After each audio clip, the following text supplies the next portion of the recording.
So after the Maverick played the clip by advisor to the Honorable Minister of Sports, Ali McNabb, last night, for those who missed it, this was a clip.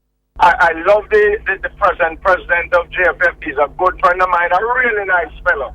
But he's not the gentleman to take the football forward. There are other people, because it requires salesmanship, creativity, people, business people.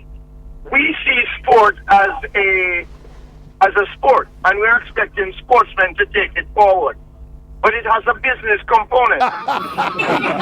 Well, as we come off of the TV last night, I got a call from Mr. McNabb himself, who sought to make it abundantly clear that he was speaking as a former national player and national captain and national coach and a passionate Jamaican football fan.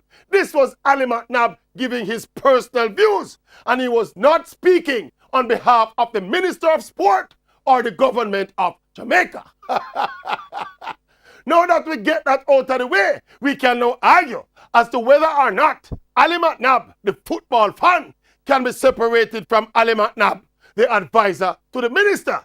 It is almost impossible to do, but I think it can be done.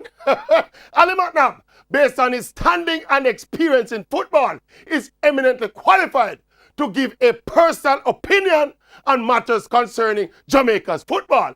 But even if Mr. McNabb spoke out of turn and was not being politically correct, I think it is much more important to look at the validity of what Mr. McNabb said than the political correctness of him saying it.